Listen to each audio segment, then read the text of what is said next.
So if you're looking to develop explosiveness, speed and power in your golf swing, then it's really important that you try and develop better connection with the ground by improving what we call your ground reaction forces.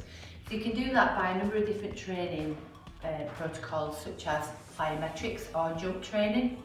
So this video is going to show you a number of different exercises that you can do at home with minimal equipment that are going to help you to use the ground better, so you can transfer that into your swing and create more force, power and explosiveness in your golf swing.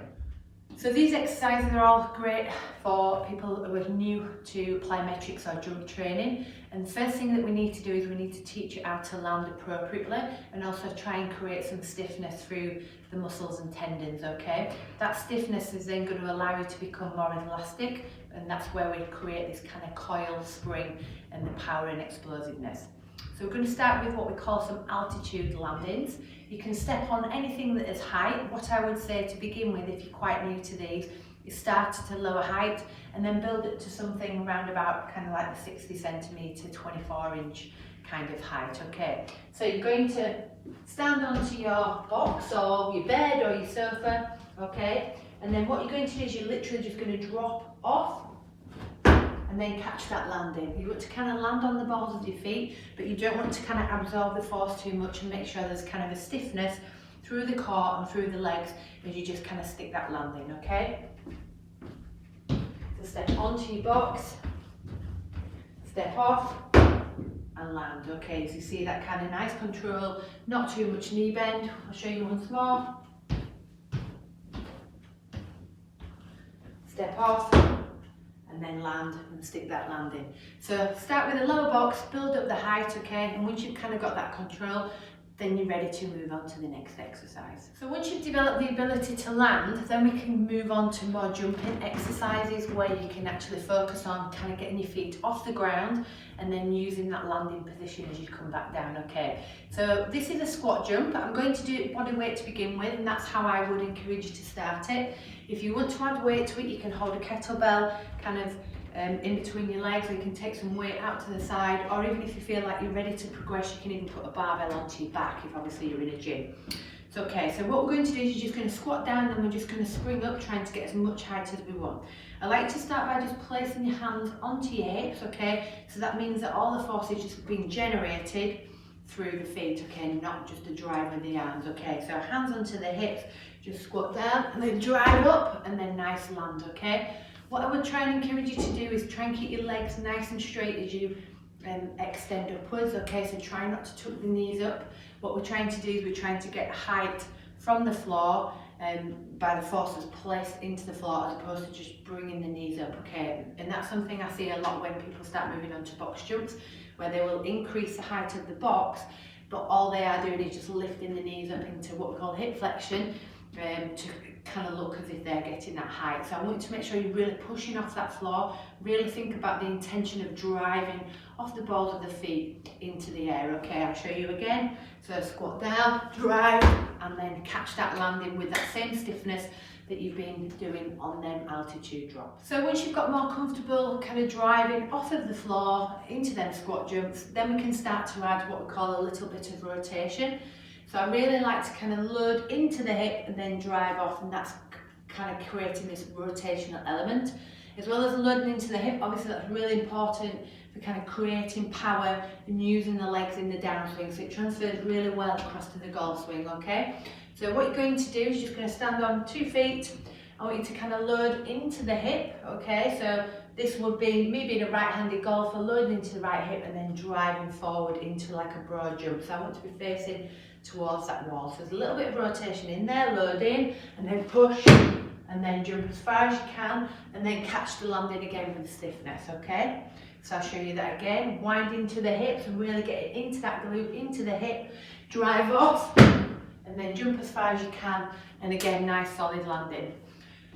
Obviously I would do them sat up based on your golf side, but then I would also transfer it and go to the other side. So if you're right-handed golfer, then go to the left, drive into the hip and jump as far as you can, landing nice and steady on them 2 feet, okay?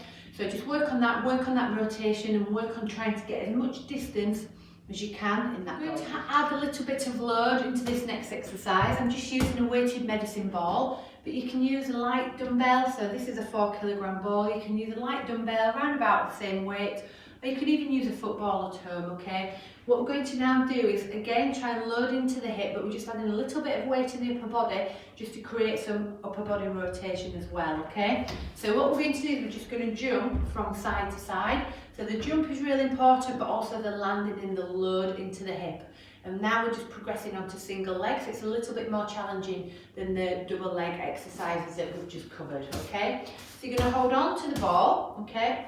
So I'm onto that right leg, and you see there's kind of a little load into the hip. I'm just taking that ball away, so that rotation through the upper body, and then I'm just going to jump to the other side, try and keep your balance, and then load again, jump to the side, try and keep your balance. So you want to really try and stick onto that leg, create some bit of stability through that hip, and then again, just load up, try and get your balance, load up, and try and keep your balance, okay? So you can see that kind of load and then drive.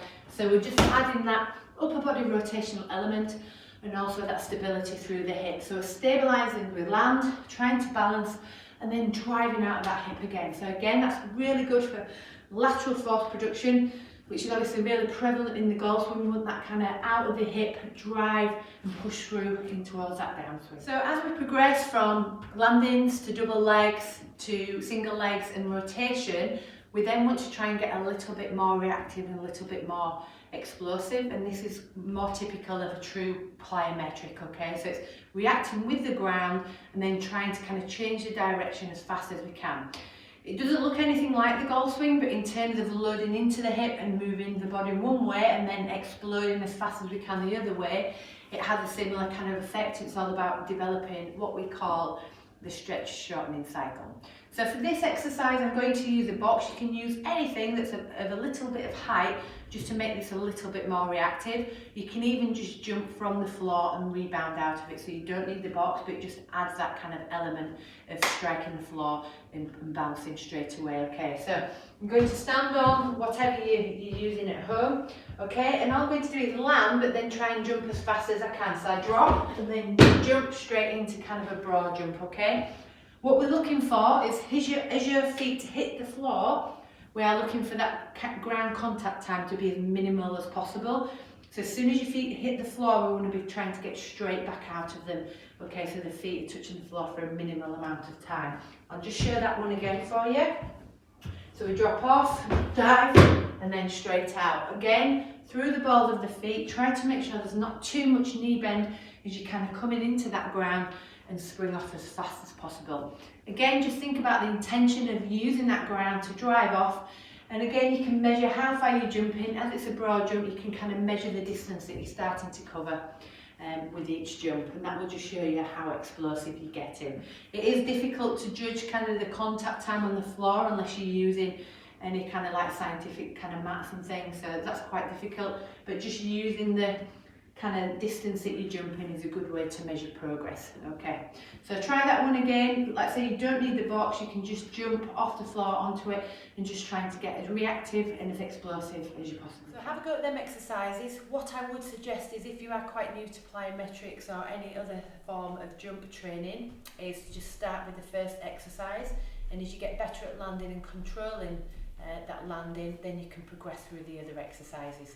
Keep the sets and repetitions low, so I would recommend you do 3 sets of 4 of each exercise. That's because we want to keep the intention and explosiveness as high as possible, and as you kind of increase the reps, you will see that kind of reduces, and it's obviously to the detriment of the exercise.